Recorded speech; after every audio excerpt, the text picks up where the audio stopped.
Chapter 1: Where It All Began. My name is Renee, and I'm 20 years old.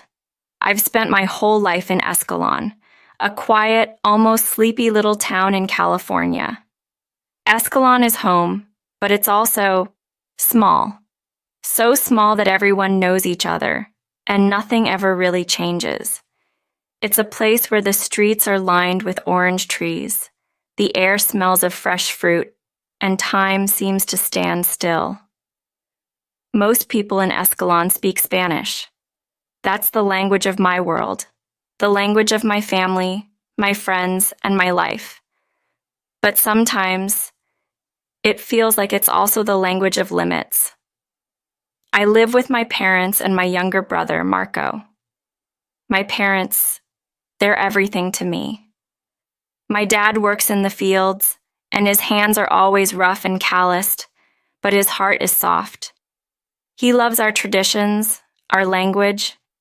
He always says, "Why should we learn English? We have everything we need right here." For a long time, I thought he was right. My mom is a cook at a local diner. She's tiny but strong, and when she smiles, it feels like everything is going to be okay. She's always encouraged me to be proud of who I am, of where I come from. But even with all their love, I feel this restlessness inside me, this feeling that I need more than Escalon, more than the life I've always known. One of the biggest reasons I felt this need for more was because of Alex, my boyfriend. He's from Escalon too, but he's always had these big dreams. 2 years ago, he left our small town to study in New York City. New York. Just saying the name makes my heart race. Alex is studying business at a prestigious university, and I can't help but be proud of him. But at the same time, it makes me feel so small. When we talk on the phone, he switches between English and Spanish effortlessly.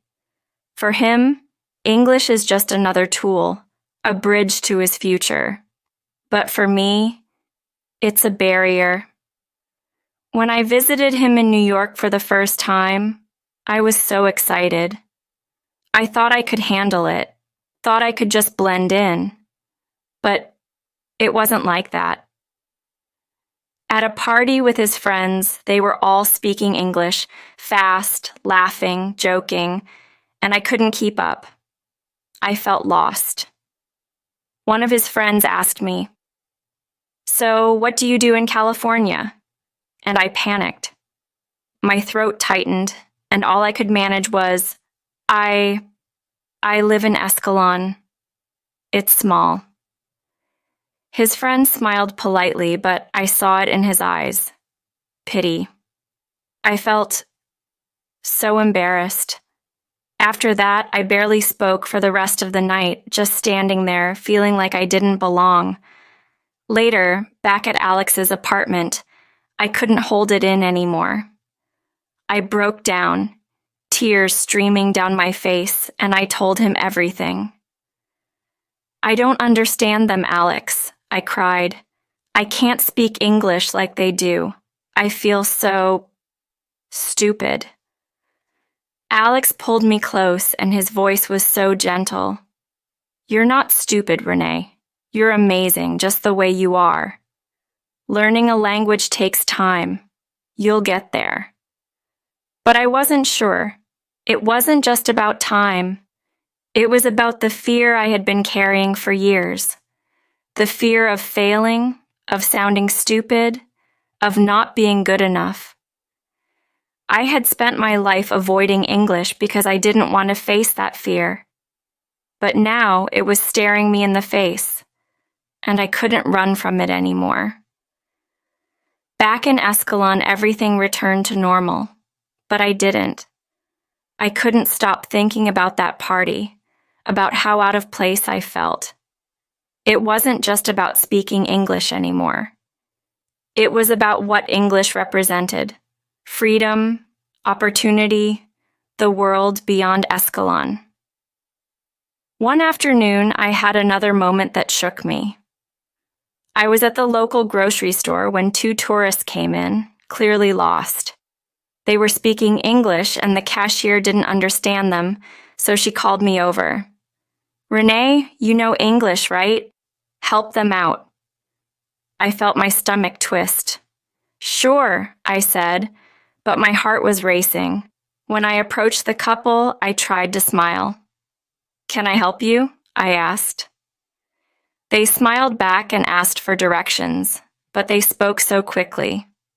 I caught some of it, but I didn't understand enough. I could feel the heat rising in my cheeks as I tried to explain, stumbling over my words, mixing up left and right. Their faces showed confusion, but they were polite. "Thank you," they said, and walked away. I stood there, feeling like I had failed again. That sinking feeling of embarrassment crept up on me. I didn't just feel embarrassed. I felt trapped, like I was stuck inside a world that was too small for me.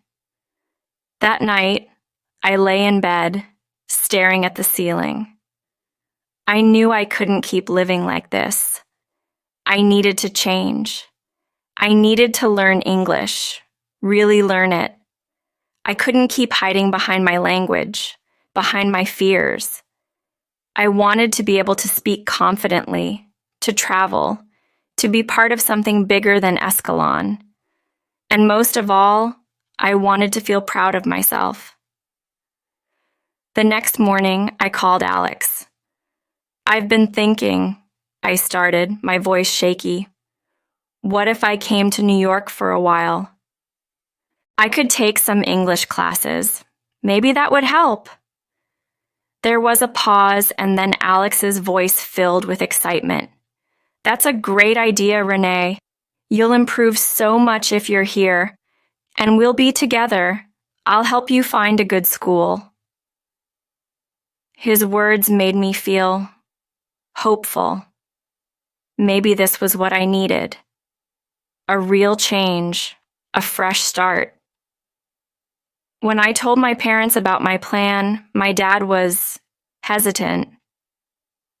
"Why do you need to go all the way to New York to learn English?" he asked, his brow furrowed. "There are classes here."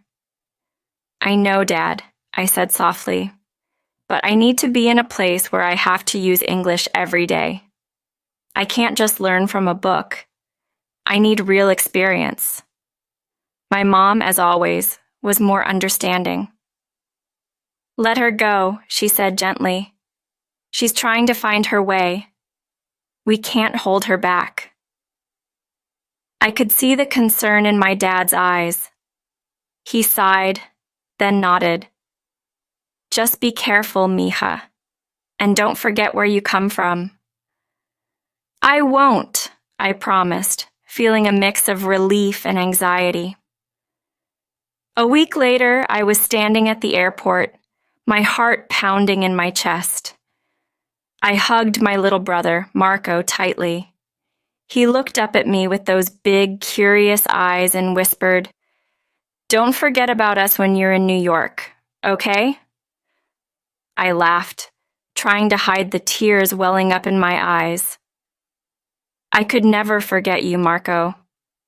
I'll be back soon.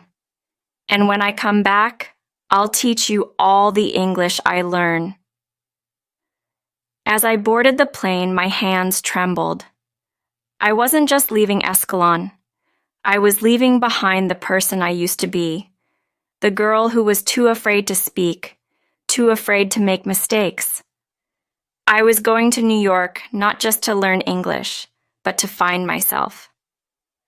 The plane took off, and I stared out the window, watching the familiar landscape of Escalon grow smaller and smaller until it disappeared beneath the clouds. My chest tightened with a mix of fear and anticipation. This was the biggest step I had ever taken, and I didn't know what lay ahead. But one thing was clear. I was ready to face it, mistakes and all. Chapter 2. First steps in a new world. The moment I stepped out of JFK Airport, New York hit me like a wave. The humidity wrapped around me like a thick blanket, and the cacophony of sounds, honking taxis, dozens of conversations in different languages, the rumble of trains overhead, made my head spin. Alex was waiting for me at arrivals, his familiar smile a lighthouse in this sea of chaos. "Bienvenida a Nueva York," he said, pulling me into a tight hug. The smell of his cologne, the warmth of his embrace, it felt like home in this foreign place. "I can't believe I'm really here," I whispered, still holding on to him. The taxi ride to his apartment in Queens was surreal. I pressed my face against the window, watching the city unfold before me. Everything was bigger than I remembered from my visit, the buildings reaching impossibly high into the sky, the streets packed with more people than I'd ever seen in Escalon, the constant motion of it all. Alex's apartment was small but cozy, on the third floor of a walk-up building. The stairs creaked under our feet as we carried my suitcases up. His roommate, James, was sprawled on the couch when we walked in, laptop balanced on his knees. "Hey, Renee," he called out, and I felt my chest tighten. This was it, my first real English conversation in New York. "Hi, James," I managed, the words feeling clumsy in my mouth. "Thank you for letting me stay here." He waved his hand dismissively. "No worries. Mi casa es tu casa," he said with an exaggerated accent that made me laugh despite my nervousness. Maybe this wouldn't be so bad after all. The next morning, Alex had to go to class, leaving me alone to navigate my first day.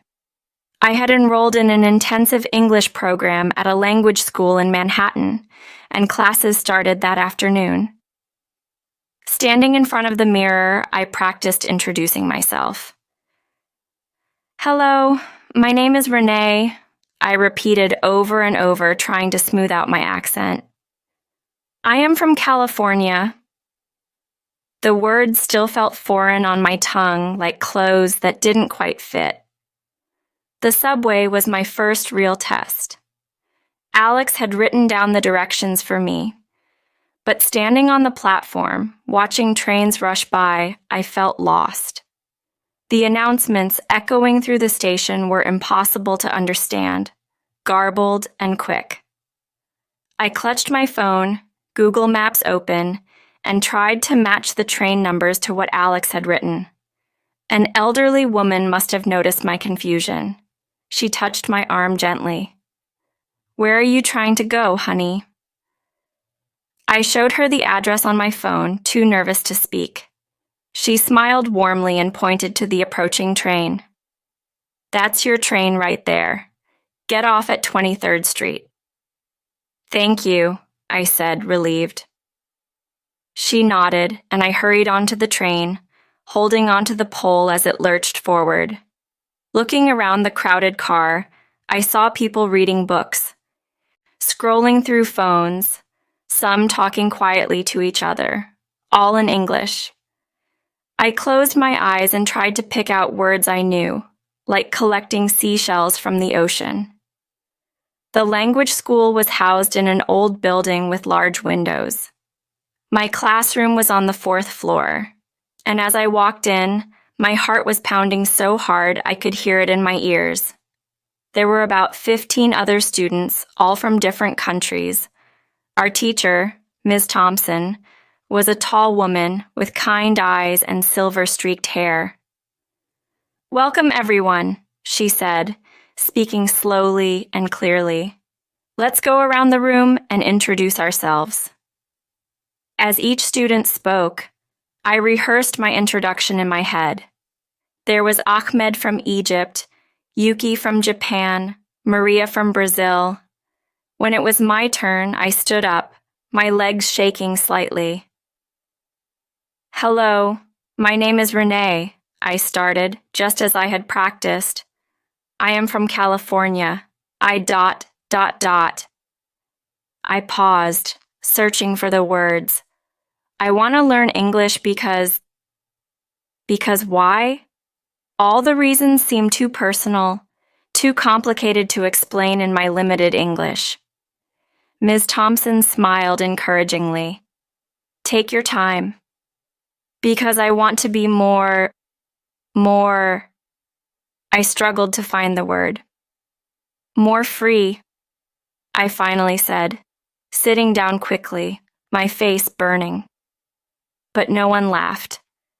Instead, I saw several students nodding, understanding in their eyes. They knew exactly what I meant because they were all here for the same reason. That first week was exhausting. Every night I'd come back to Alex's apartment with my head buzzing from all the new words and rules. English was like a puzzle where the pieces kept changing shape. Why did though and through sound so different? Why did read in the present tense sound different from read in the past tense? But they were spelled the same. One evening, while Alex was studying for his business exam, I tried to order dinner for us over the phone. It was a disaster. I couldn't understand the person taking the order, and they couldn't understand me. After 3 attempts to explain what I wanted, I handed the phone to Alex, tears of frustration welling in my eyes. Hey, he said softly after hanging up. Don't be so hard on yourself. You're doing great. No, I'm not, I replied in Spanish. I've been here a week and I can barely order food. How am I supposed to live here? He sat next to me on the bed. Remember when you first learned to ride a bike? Did you just hop on and start racing around the block? I shook my head. Exactly. You fell a few times, got some scrapes, but you kept trying. This is the same thing. Every mistake is just you learning to balance. That night, I called my mom. Hearing her voice, speaking Spanish, felt like slipping into warm water after being out in the cold. ¿Cómo estás, mi amor? She asked.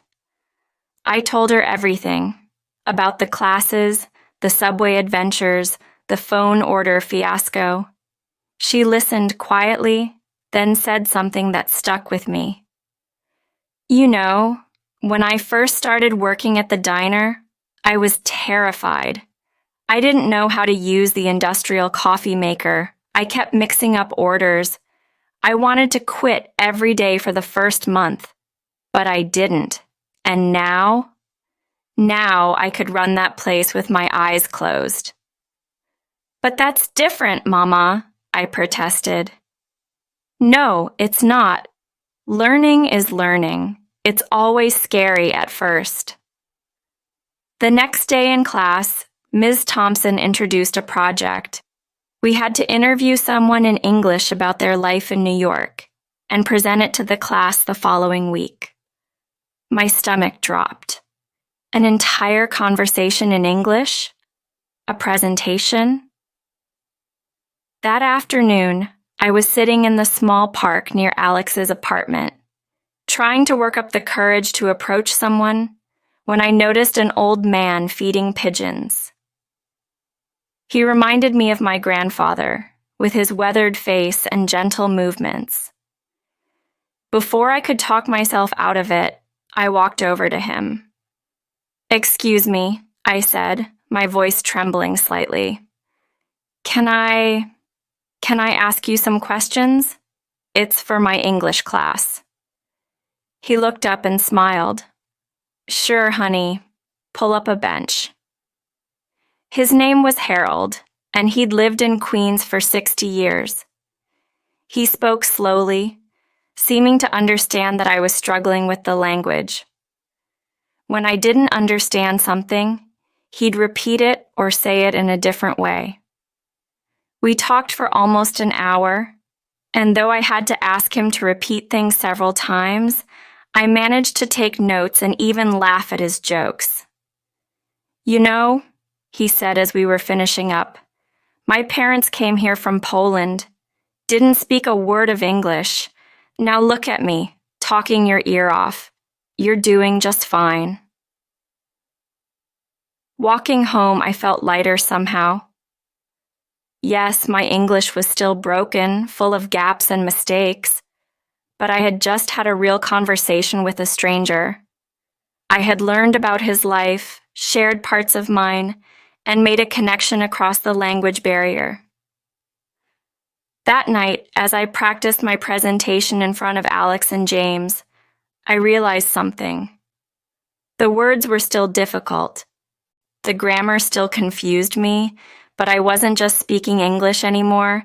I was telling a story, Harold's story, and somehow that made it easier.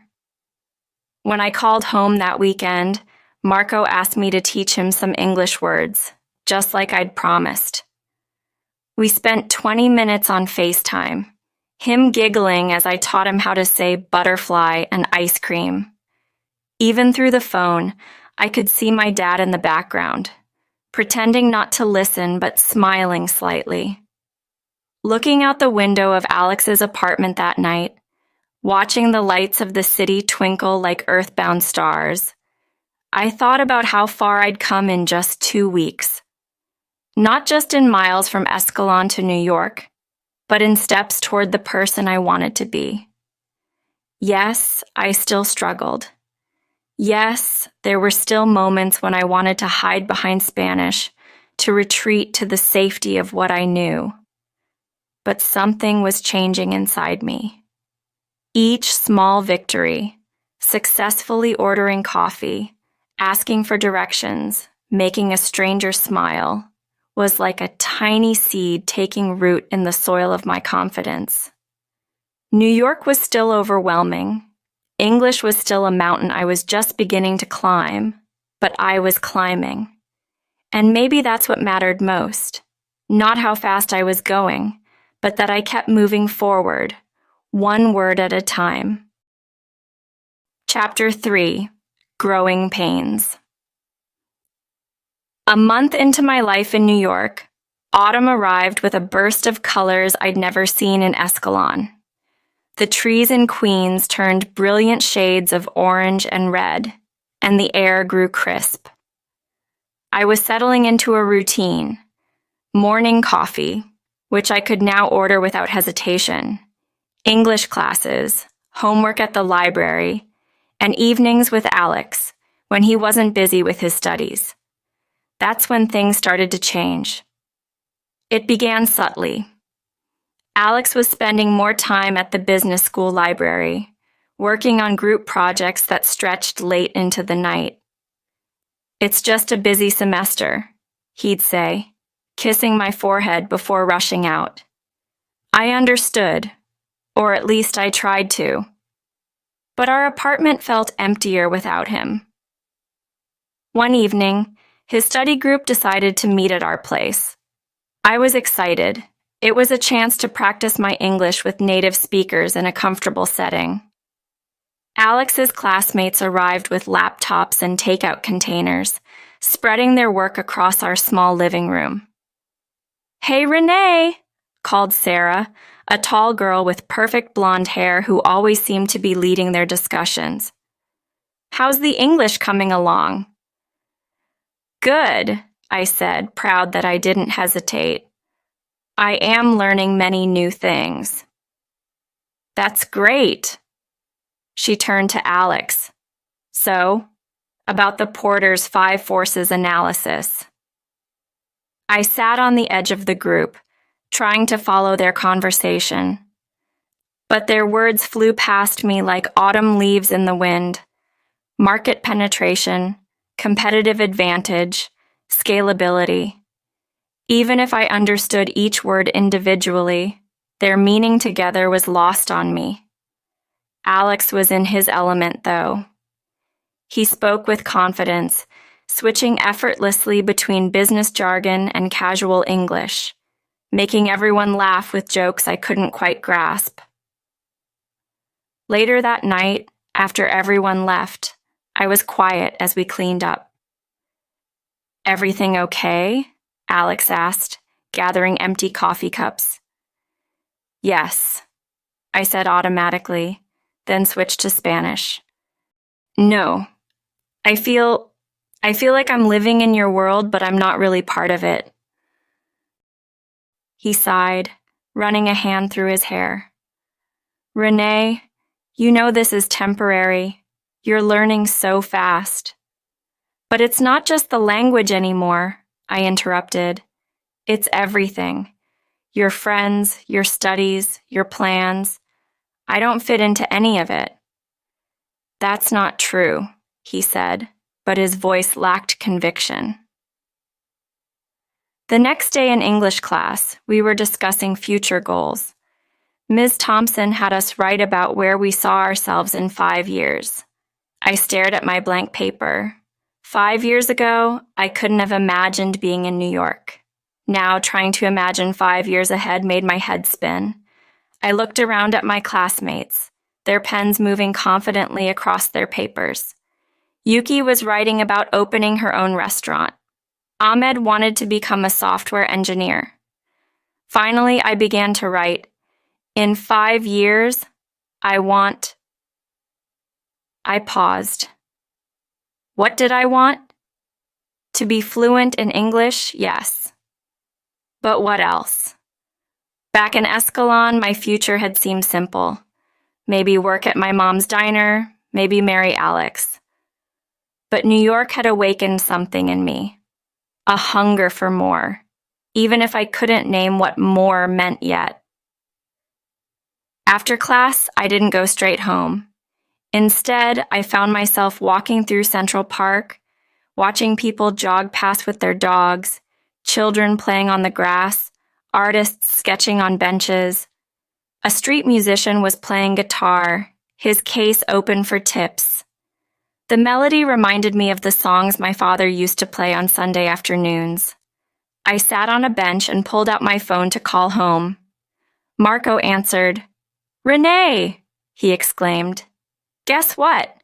I got an A on my English test. I've been practicing with those videos you sent me." His excitement made me smile.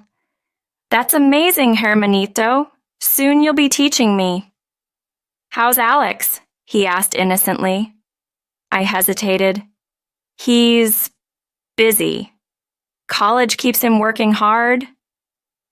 There was a pause, then Marco's voice came back, smaller. "When are you coming home to visit?" "Soon," I promised, though I wasn't sure when. "Tell me about school. How's Ms. Rodriguez's class?" As Marco chatted about his teachers and friends, I watched a young couple walking hand in hand, speaking in what sounded like French. They stopped to take a selfie with the fall foliage behind them, laughing as they reviewed the photo. They reminded me of Alex and me in Escalon, before New York, before everything got complicated. That evening, I decided to try something new. Instead of waiting for Alex to come home, I accepted an invitation from Maria, my classmate from Brazil, to join her and some other students from our English class at a cafe. The cafe was small and warm, with mismatched furniture and local art on the walls. Around a large table sat Maria, Ahmed, Yuki, and 2 other students I recognized from different class levels. They welcomed me with smiles and waves. "We were just talking about idioms," Maria said, pulling out a chair for me. "They make no sense." "It's raining cats and dogs," Ahmed said, shaking his head. "Why not elephants?" We spent the next 2 hours sharing the strangest English phrases we'd learned, comparing them to sayings in our own languages. I taught them, "Mas sabe el diablo por viejo que por diablo," and tried to explain why it was funny.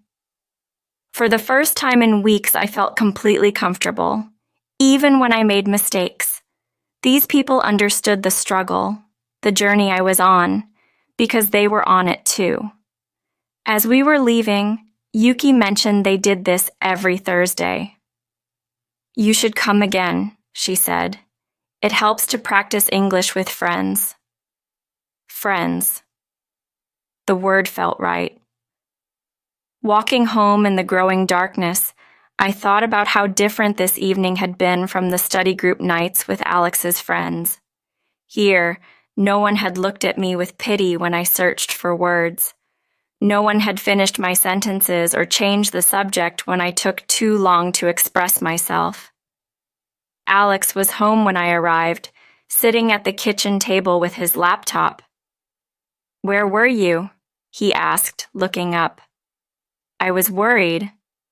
"I was out with friends," I said in English, the words coming naturally. "From my English class."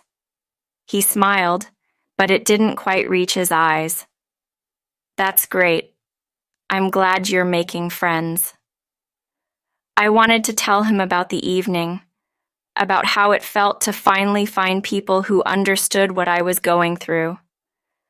But he had already turned back to his laptop, and I could see the stress in the set of his shoulders, the way he kept rubbing his temples.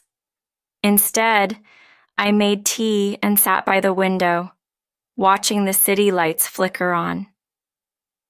A text from Maria popped up on my phone with a funny meme about English grammar. I smiled, remembering how we'd all laughed at the cafe. That night, I wrote in my journal, something Ms. Thompson encouraged us to do in English. My entry was full of mistakes, I was sure, but I wrote anyway. Today I learned that maybe the hardest part of learning a new language isn't the grammar or the pronunciation. Maybe it's learning who you are in that new language. In Spanish, I know exactly who I am.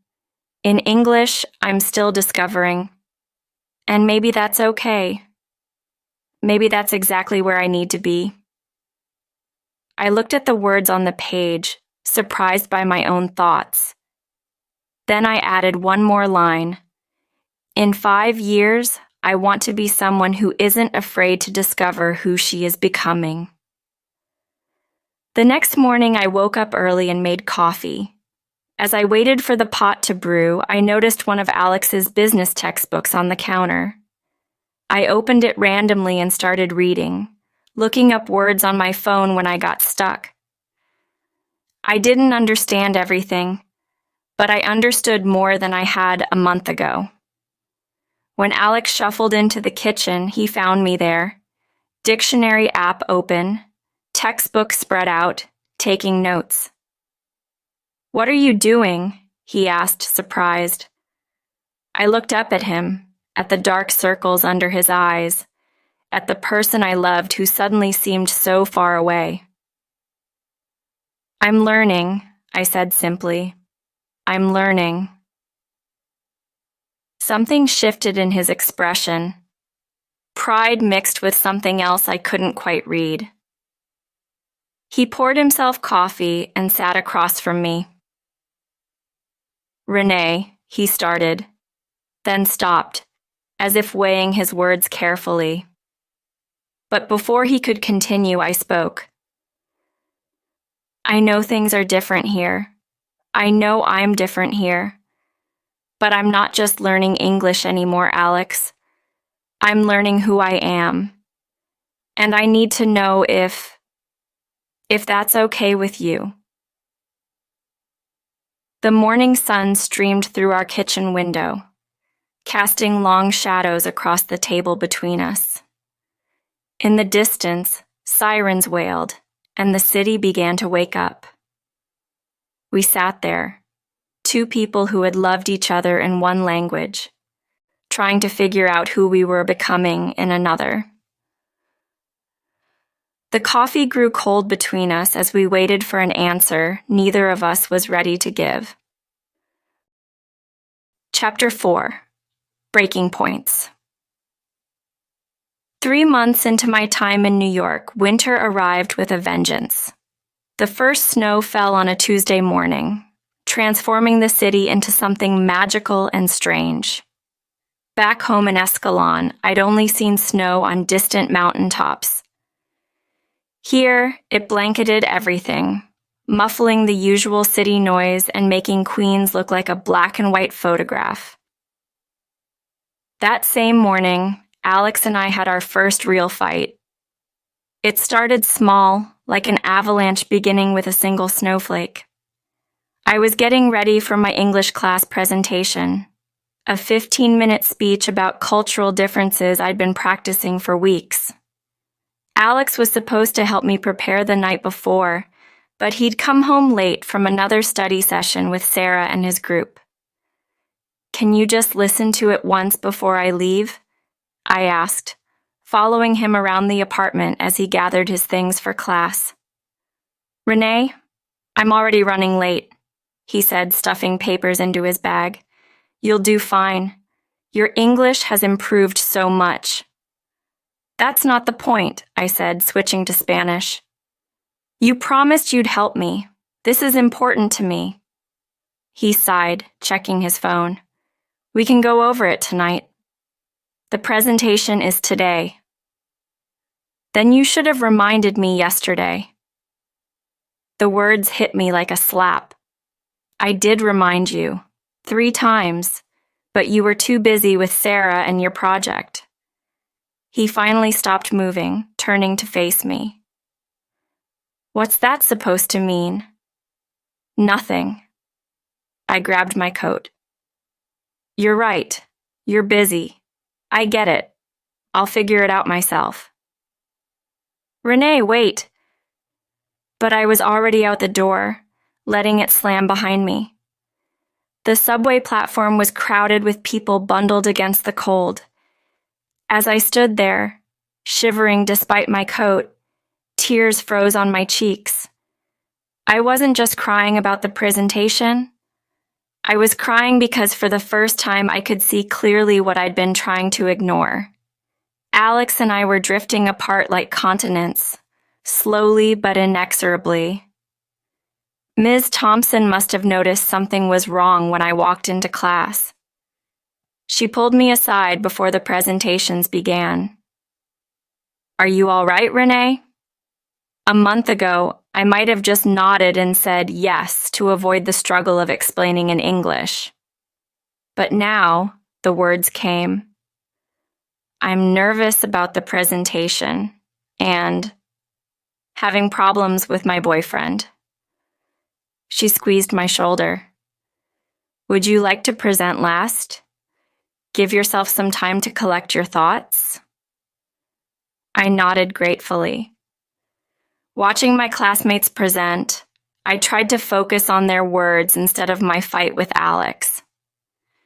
Yuki talked about the difference between Japanese and American business culture.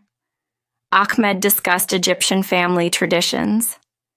Their English wasn't perfect, but they spoke with confidence, with passion. When it was finally my turn, I stood at the front of the class, my hands trembling slightly. I looked down at my notes, then set them aside. Instead of reading what I'd prepared, I started speaking from my heart. In my town, Escalon, everything moves slowly. We measure time by seasons: orange harvest, grape harvest. Here in New York, everything is fast. Time is measured in subway arrivals, in coffee breaks, in deadlines. As I spoke about the cultural differences between my small California town and New York City, I found myself talking about more than just the obvious things like food and language. I talked about how in Escalon everyone had their place, their role. But here in New York, people were constantly reinventing themselves. "In Escalon, I knew exactly who I was supposed to be," I said. "Here, I am learning that maybe there is no supposed to. Maybe we just become who we are." When I finished, there was a moment of silence before the class erupted in applause. Ms. Thompson was beaming. Excellent work, Renee, she said. Your progress is remarkable. After class, Maria caught up with me. Want to get coffee? Some of us are going to that place we like. I checked my phone. There was a message from Alex. I'm sorry about this morning. Can we talk? Yes, I told Maria. I'd like that. At the cafe, surrounded by my friends from class, I finally let myself say out loud what I'd been thinking for weeks. I think my boyfriend and I are growing apart. Long distance is hard, Ahmed said sympathetically. We're not even long distance, I replied. We live together, but sometimes it feels like we're in different worlds. Yuki nodded. When I first came here, I had a boyfriend in Japan. Every time we talked, I had new experiences, new thoughts to share, but he was living the same life as before. Eventually, ... you grew in different directions, I finished. Yes, she said softly, like branches reaching for different parts of the sky. That evening, I walked home slowly, watching my boots leave prints in the fresh snow. The city felt different now, less overwhelming, more familiar. I could read the street signs without hesitation, understand the subway announcements, make small talk with cashiers. New York was becoming mine in a way I hadn't expected. Alex was waiting when I got home. He'd made dinner, enchiladas that smelled just like my mom's. I'm sorry, he said as soon as I walked in. I've been distracted lately, with finals coming up and this big project. How did your presentation go? I asked, interrupting him. He blinked, surprised by the question. The business plan? It went well, Sarah and I. No, I said, still standing in the doorway, snow melting from my boots. My presentation, the one I've been working on for weeks. Oh. He looked down at his hands. Right. How did it go? I got an A, I said. Then, after a moment, Sarah's in love with you. The words hung in the air between us. Alex started to protest, but I held up my hand. Maybe you don't see it, or maybe you do. But that's not really the point, is it? What is the point then? He asked quietly. I took off my coat, hung it carefully by the door. When was the last time we really talked? Not about classes or everyday things, but really talked? He was silent. You know what I realized today? I continued, moving to sit at the kitchen table. I can say things in English now that I never could before. But you and me? We're speaking different languages even when we're both speaking Spanish. Renee, let me finish. Please. I took a deep breath. When I came here, I thought I was following you. Following your dream. But somewhere along the way, I started finding my own dreams. And I don't think those dreams fit with yours anymore. The enchiladas grew cold on the counter as we talked. Really talked, for the first time in months. About his ambitions in the business world, about my growing independence, about how love sometimes isn't enough when two people are growing in different directions. So, what are you saying? He finally asked, his voice rough. I'm saying, I think I need to move out. The words felt both terrible and liberating, like jumping into deep water, scary, but somehow right. Where will you go? Maria has a spare room in her apartment. She offered it to me last week.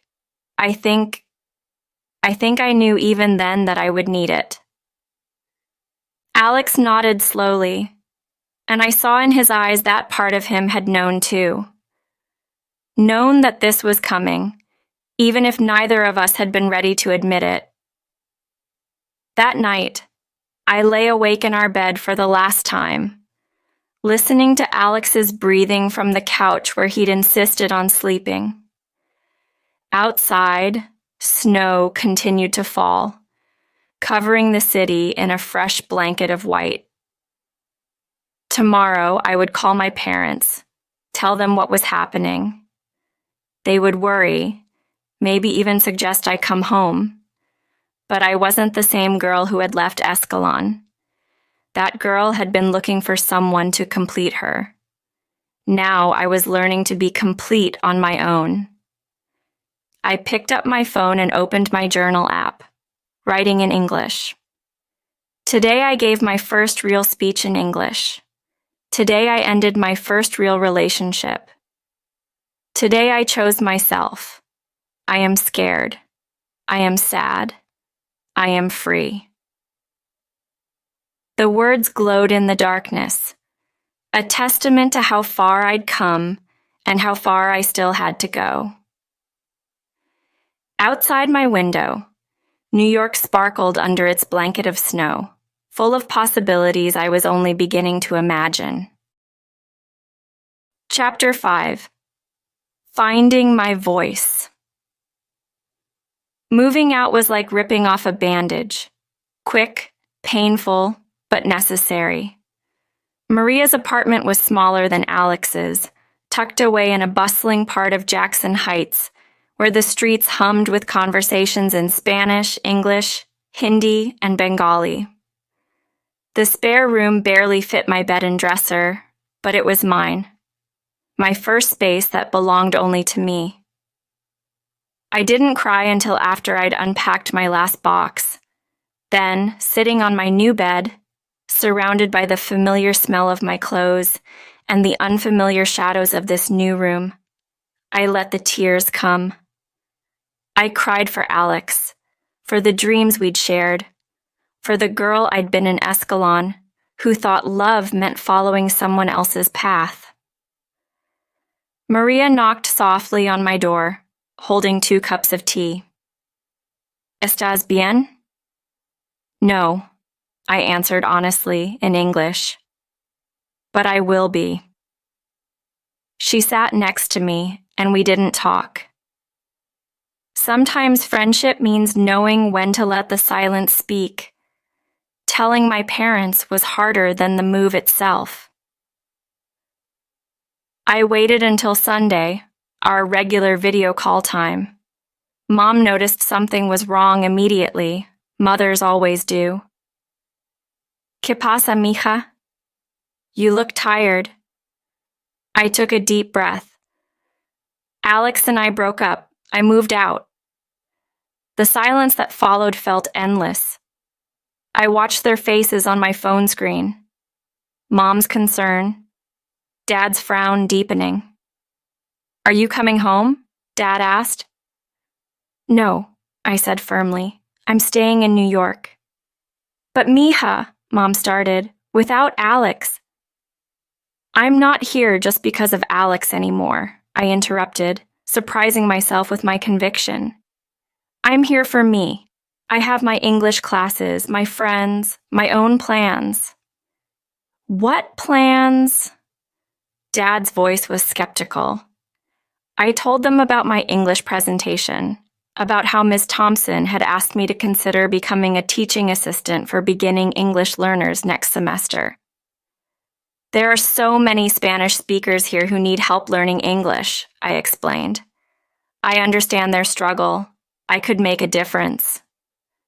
Mom's eyes softened. You sound different, Renee. More sure of yourself. I feel different, I admitted. Stronger. After the call, I went for a walk in my new neighborhood.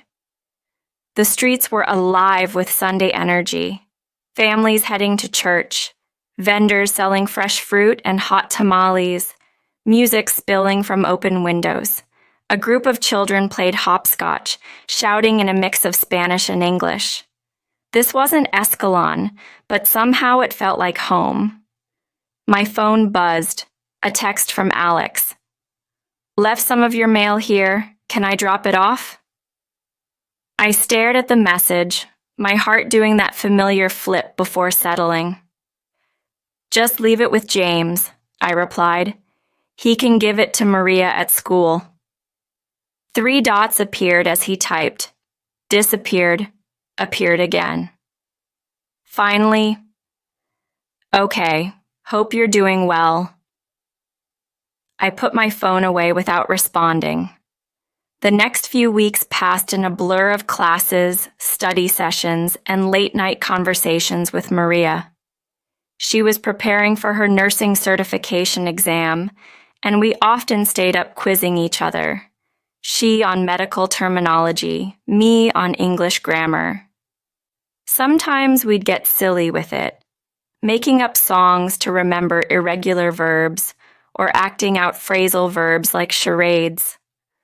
One evening, as we were walking home from the subway, Maria asked, "Have you thought about college?" The question caught me off guard. "College? Why not? Your English is getting really good. You could start with community college, maybe transfer later." I hadn't thought about it. Or rather, I hadn't let myself think about it. College had always seemed like something for other people. People like Alex, with their perfect English and clear paths. But that night, I couldn't sleep. I kept thinking about college, about possibilities I'd never considered before. Around 2 a.m., I opened my laptop and started researching. Community colleges in New York. ESL programs, scholarship opportunities for Hispanic students. The next day, I stayed after class to talk to Ms. Thompson. "I've been thinking," I started, my hands clasped tightly in my lap, "about college." She smiled warmly. "I was wondering when you'd bring this up." "You were?" "Renee, you're one of my most dedicated students. You've made incredible progress. And more importantly, you have a natural ability to help others learn. I've seen how you explain things to your classmates, how you break down complex ideas into simple ones." She pulled out some papers from her desk. "I took the liberty of getting these for you. Information about CUNY's education program, scholarship applications, and yes, their ESL support services." I left her office with a stack of papers and a head full of possibilities.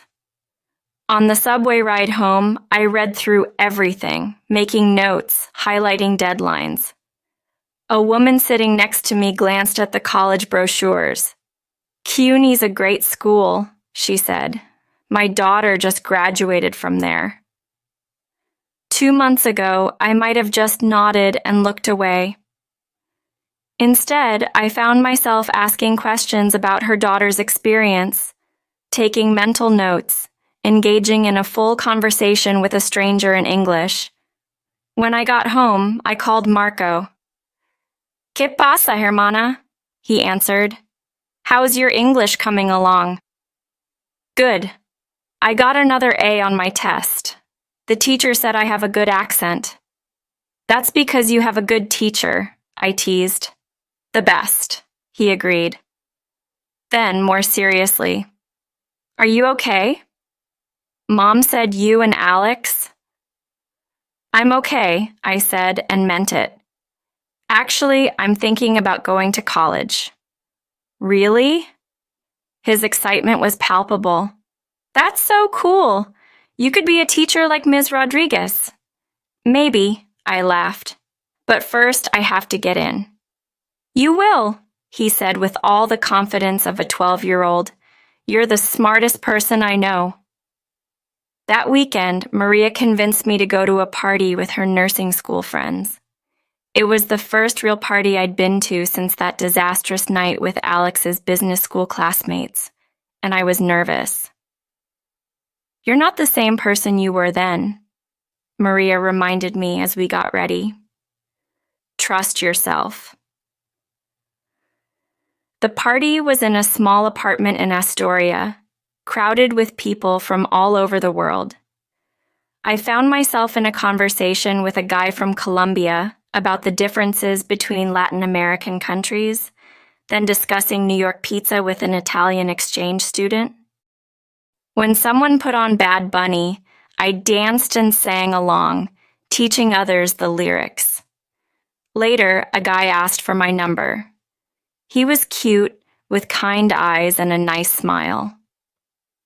For a moment, I thought about Alex, about how this would be my first time giving my number to someone else. I'm not ready to date, I told him honestly, but I'd like to be friends. He smiled. Friends is good. Around midnight, Maria and I walked home, our arms linked against the cold. You were different tonight, she observed. More you. I felt different, I said. Like I finally fit in my own skin. The next morning, I woke up early and walked to the small bakery on the corner. The owner, Mrs. Kim, had been helping me practice English since I moved to the neighborhood, and I'd been helping her with her Spanish. The usual? She asked as I walked in. Yes, please. And I pulled out one of the college brochures. Could I sit and read for a while? Of course, honey. Want some green tea? On the house? I spent the morning there, filling out applications, drafting essays, calculating costs. The sunlight streamed through the windows, warming my face as I wrote about my journey from Escalon to New York, from Spanish to English, from following dreams to creating my own. Mrs. Kim refilled my teacup periodically, sometimes stopping to ask what I was writing. When I told her about applying to college, she shared that she'd put both her children through CUNY. Best decision I ever made, coming here, giving them that chance. As I worked, I thought about all the people who had helped me get to this point. My parents who let me leave despite their fears, Alex who brought me to New York even though our paths ultimately diverged, Maria who gave me a home when I needed one, Ms. Thompson who saw potential in me I hadn't seen in myself, and all the strangers turned friends who had helped me find my voice in this new language. My phone buzzed with a text from Mom. Thinking of you, mija. Your father wants to know if you need money for anything. I smiled, typing back. I'm okay, Mama. Actually, I have something to tell you both. Can we talk tonight? Then I returned to my essay, writing in the English that now felt less like a foreign language and more like a second voice. I came to New York searching for English, but I found something more valuable, myself. In learning a new language, I learned that I am capable of more than I ever imagined. Now I want to help others find their voice, their strength, their way forward. Because sometimes the greatest journey isn't about the distance we travel, but about the person we become along the way. Outside Mrs. Kim's bakery, New York rushed by in its usual hurry. But inside, in this quiet corner with my tea and my dreams, I felt perfectly, wonderfully still, centered, ready for whatever came next. I was no longer the girl from Escalon who was afraid to speak. I was Renee, in English and in Spanish, in New York and in my heart, and I was finally, truly finding my voice. Chapter 6. Coming Full Circle. Spring arrived in New York with a burst of cherry blossoms and new beginnings. 6 months had passed since I moved out of Alex's apartment, and life had fallen into a rhythm I never expected to love so much. My English had improved dramatically. I was now teaching basic ESL classes 3 evenings a week at the community center, and my CUNY application was pending. One Tuesday morning, I was getting coffee at my usual spot when I heard a familiar voice. Renee? I turned, my heart doing that little skip it still did at the sound of his voice. Alex stood there, looking both familiar and strange in his business suit. Sarah wasn't with him. "Hi," I said, surprised by how steady my voice was. "How are you?" "Good," he said, then switched to Spanish. "Really good, actually. I got that internship at Goldman Sachs." "Felicidades," I said genuinely. "That's wonderful." An awkward pause followed, filled with the hiss of the espresso machine and the morning bustle of customers. "Your English," he said finally. "It's different, more confident." I smiled. "I'm teaching now, at the community center, basic ESL classes." His eyebrows rose. "Teaching? Wow, that's amazing, Renee." The barista called my name and I grabbed my coffee. Alex touched my arm lightly. "Do you have a minute to talk?" I glanced at my phone. My first class wasn't for another hour. "Sure." We walked to a nearby park where spring was painting everything in shades of green and pink. Sitting on a bench, I was struck by how natural it felt to be here with him, and yet how different everything was. "I heard from Marco that you're applying to college," he said. "Yes, CUNY, for education." I paused. "I want to become an ESL teacher." He smiled, and I saw genuine pride in his eyes. "You know what I remember? That first night you came to New York, how scared you were to order dinner, and now you're teaching others." "Life is funny that way," I said. "Sometimes our biggest fears become our greatest strengths."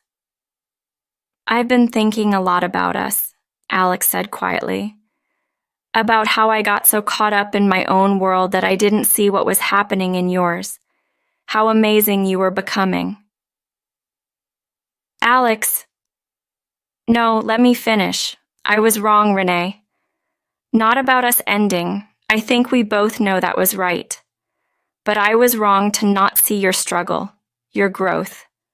I was so focused on helping you fit into my world that I didn't realize you were building your own." I took a sip of my coffee, letting his words sink in. "We were both learning different things," I said finally. "You were learning about business and finance. I was learning about myself." "And Sarah?" he asked, a slight smile playing on his lips. "You were right about her." "I know," I said, returning his smile. "Are you together now?" He shook his head. "We dated briefly, but it wasn't right. Sometimes the obvious choice isn't the right one." A group of children ran past us, their laughter echoing through the park. One little girl was teaching another how to say butterfly in Chinese, and I smiled, remembering my FaceTime lessons with Marco. "I have my first college interview next week," I said. "Sometimes I still can't believe it." "You'll do great," Alex said, and I could hear the certainty in his voice. "You're not the same person you were when you came here." "No," I agreed. "I'm not. But I like who I've become." We sat in comfortable silence for a moment, watching the city wake up around us. Then Alex stood, straightening his tie. "I should get to work. But Renee?" He paused. "I'm really proud of you." "Gracias," I said softly. Then, with a small laugh, Look at us, having this whole conversation in English." He laughed too. Pretty good for the girl who was too scared to order pizza. As I watched him walk away, I felt a gentle sense of closure. The Alex-shaped hole in my heart had healed, leaving behind not pain, but gratitude for the journey we'd shared. My phone buzzed with a message from one of my ESL students. "Teacher, I did it." I had my first job interview in English. I smiled, typing back a congratulation. Then I opened my journal app and wrote, "Today I ran into my past and realized how far I've come.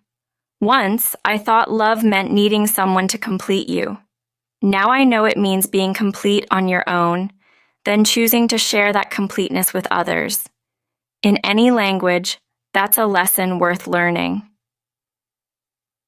Standing up, I headed toward the community center, ready to help others find their voice, just as I had found mine. The cherry blossoms swirled around me like pink snow, and somewhere in the distance, I could hear the city speaking in all its languages, a symphony I was finally, fully part of.